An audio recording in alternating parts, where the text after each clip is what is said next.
We trained an artificial intelligence using the core writings, philosophies, and worldview of two of the greatest minds in Western thought, St. Thomas Aquinas and Friedrich Nietzsche. For Aquinas, we fed the AI content from his Summa Theologica, his commentaries on Aristotle, and key texts from the scholastic tradition. For Nietzsche, we used Thus Spoke Zarathustra, Beyond Good and Evil, The Antichrist, and his personal letters and aphorisms, every piece soaked in fire and rebellion.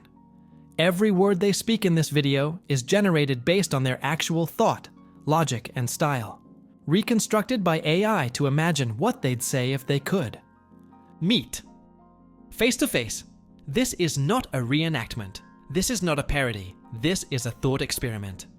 Welcome to the battle for God. Let's begin. Let's begin where all things must begin, with God.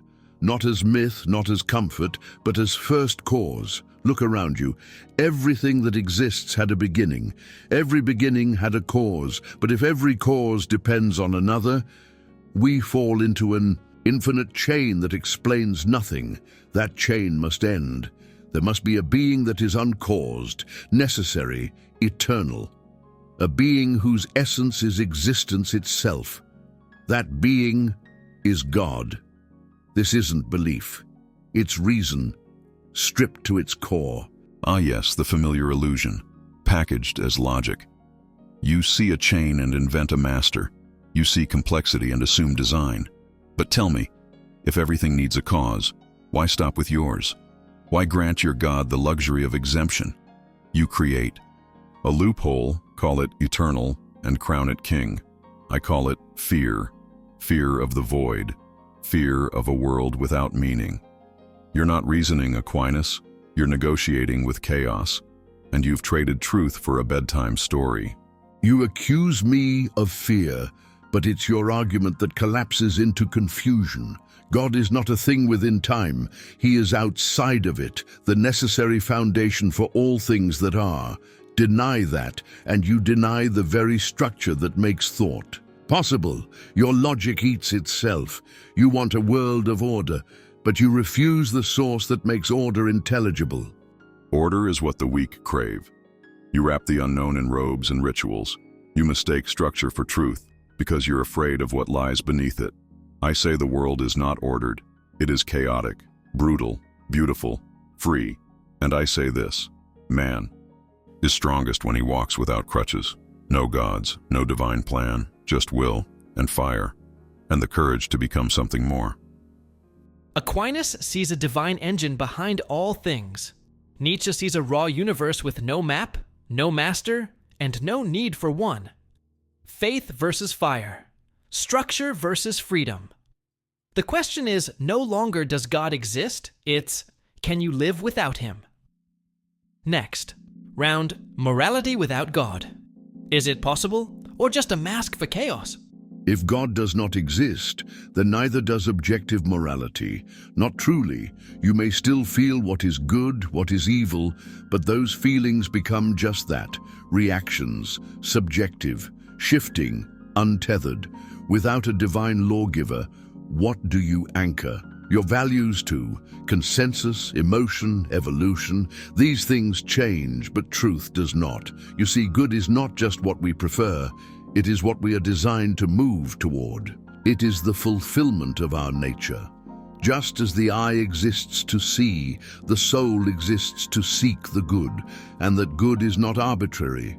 It is rooted in something higher than us. To reject God is not merely to reject a creator, it is to cut the thread that holds morality together.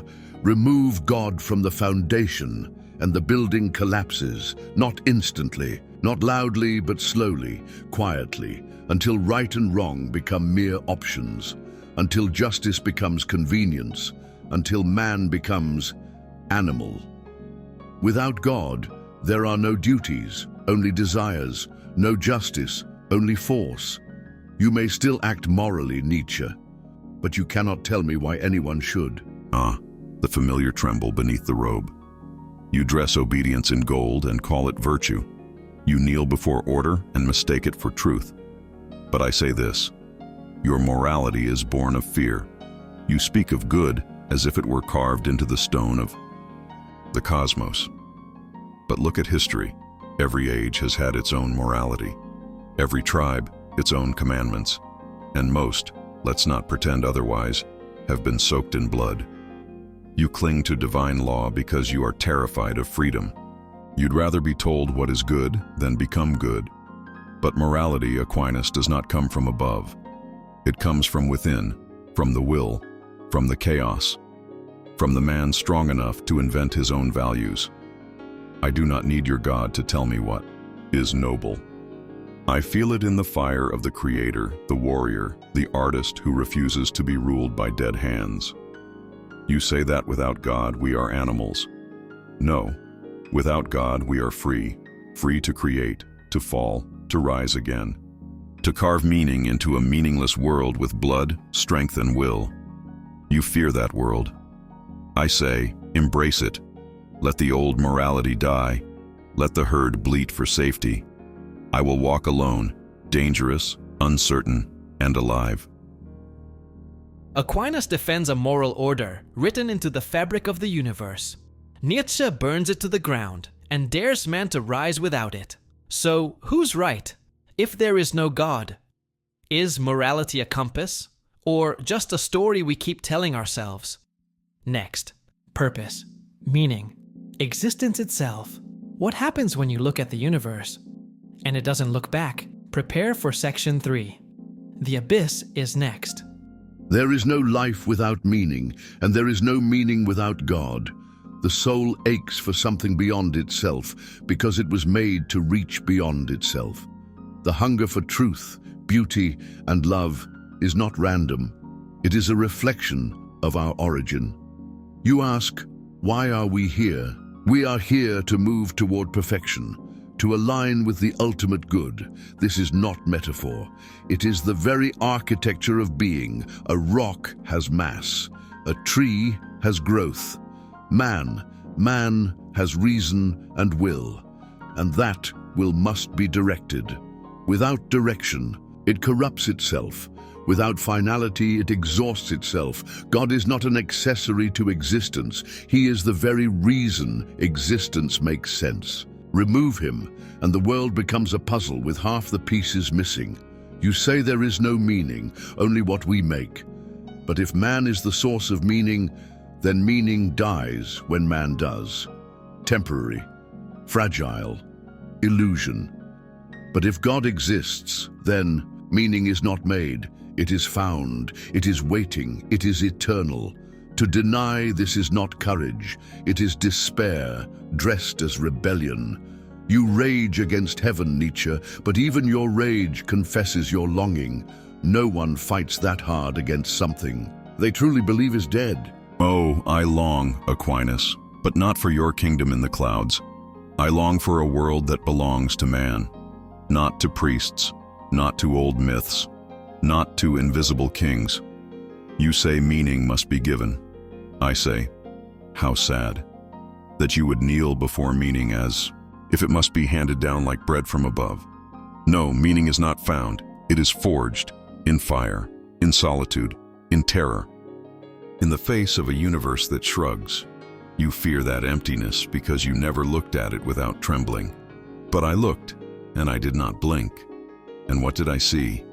I saw that without God, there is no final judge, no afterlife, no pre-written destiny, only the will, the act, the moment. And from that truth, I created the eternal return. Live as if every moment will repeat forever. Would you still kneel? Would you still obey? Or would you rise? You ask why I rage. I rage because men were born to become gods, and instead, they worship chains. You call it despair.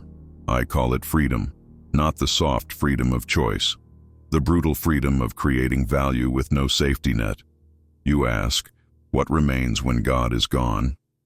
Say, what remains is everything real, everything alive, everything unafraid. The herd may cry for purpose, but the Creator walks without it and makes the world his own. Aquinas finds meaning in divine order, fixed, eternal, and absolute. Nietzsche finds it in the void, rebellion, will, and fire. two men. One sees the world as gift, the other as test. And yet both agree this question is not abstract. It is everything, because once you decide what life means, you decide what kind of human you'll become. Up next, the end game, civilization, power, and what happens when God is truly gone. Remove God, and you don't simply lose theology, you lose the entire architecture of civilization, law, virtue, human dignity. These are not inventions. They are reflections of divine order. Without that order, what holds them up? You may mock the church, Nietzsche, but it built the world you inherited.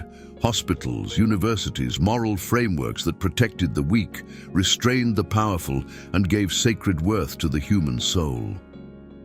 All of this stands on the belief that man is made in the image of something higher. Without that, what is man? An animal with delusions, an accident with opinions. You claim to despise the herd, but your philosophy offers them no guide, no compass, no restraint. And when men have no restraint, they do not become gods. They become monsters. Look to history. Every regime that rejected God replaced him, not with freedom, but with force. You say, kill God, become free. I say, kill God, and man becomes a tool for whoever seizes power first. The void is not freedom, Nietzsche. It is chaos, and chaos has always made room for tyrants. Tyrants existed long before I declared God dead. Many of them wore crosses. Do not lecture me on morality born from faith. How many inquisitions? How many wars blessed by holy men? No, Aquinas. Power does not come from rejecting God. Power comes from pretending to speak for him. And yet I do not deny the danger of the void. I welcome it, because in that danger, man is tested, and those who endure, the few, the bold, they become the new creators. You ask what fills the void? We do. Not with commandments carved in stone, but with vision, with will, with the courage to say, I will decide what is good. Yes, that is dangerous, but it is also honest. Better a world where man rises or falls by his own hand, than one where he hides behind eternal excuses. The future will not be built by those who kneel. It will be forged by those who stand alone and say, I will be the meaning. You speak of danger like it's a virtue, but danger without wisdom is not courage, it is recklessness. And your dream of the self-creating man, it is just that, a dream, a myth for the proud. Man does not make truth, he discovers it. We do not invent justice, we align with it, because if each man makes his own meaning, then who is to say whose will wins? What happens when two gods in their own eyes collide? You trade divine order for personal ambition, as if ambition were sacred, but ambition untethered. From truth creates not greatness, but ruin, and history is littered with those who thought they were beyond good and evil, until the ashes of their ideas buried the innocent. We need God, Nietzsche. Not as a crutch, but as a compass, you say. Man must create. I say, man must remember who he is and who made him. What remains when God is gone? Aquinas sees collapse. Nietzsche sees creation. One calls the void a curse. The other calls it a furnace. And yet, the world keeps walking toward it. Up next, the final clash. Truth, legacy, and the question neither can escape. What kind of world are we building now? Section 5, the endgame, truth, legacy, and the last word. You speak of becoming Nietzsche, as if man were a god waiting to awaken. But look closer, man without God is not glorious. He is lost. You want him to forge meaning from nothing, to rise from the dust like some mythic titan. But most men do not rise. They sink, they chase pleasure, power, ego, and in the end they are devoured by the very chaos you praise. I do not worship weakness. I call for greatness. But true greatness begins in humility. The man who kneels before truth rises with strength, not borrowed, not imagined, but anchored. You offer fire. I offer light. You say history belongs to the strong, but strength without justice becomes tyranny, and freedom without truth becomes noise. What legacy do you leave? A world where every man builds his own truth, and the loudest voice wins. That is not liberation, that is war. And when your Superman fails, and he will, what then? You'll look back to the cross you spit on, and realize it was the last thing holding the world together. Hold it together. Your world was never whole. It was stitched together with fear and obedience, nothing more. You speak of humility as if it were a virtue, but I see it for what it is, resignation, a quiet death of the will, and you fear my legacy because it cannot be controlled. Yes, it is dangerous. Yes, it is raw. But so is birth. So is rebirth. You speak of truth like it's written in stone. I say, truth is forged in fire, tested in will, and reborn with every man bold enough to live without a leash. What legacy do you leave? A world on its knees, waiting for reward, preaching love while silencing thought, rewarding suffering and calling its sanctity. You say man is made in the image of God. I say, let man become his own image. Let him fall, let him bleed, let him climb. And in that climb, in that struggle, in that chaos, he becomes more than man. He becomes the creator. And when that creator destroys what he cannot control, when he turns will into weapon and freedom into justification for cruelty, what then? You say we must climb. But toward what? A staircase without a destination leads only to exhaustion. You mock faith, but it is faith that gave men the strength to build, to love, to forgive, to rise again and again. You preach becoming, but without God, there is no final form, only motion, noise, collapse. You burn the map and call it adventure. But without direction, man wanders, and wandering becomes despair. I do not fear your fire, Nietzsche. I pity it, because in the end, truth will not change. And man, no matter how proud, will stand before it. You can deny God with your words, but one day you will meet him with your silence. Then let that silence come, and let it find me standing, eyes open, fists clenched, not begging for grace, but owning my fate. You say faith builds, but I say it blinds. It has led man to look upward instead of forward, to wait for meaning instead of making it. And yes, I would rather stumble forward in darkness than kneel beneath a lie that comforts. You ask what we climb toward? Toward who we might become. Not what we're told to be, not what we're punished into being, but what we will into existence.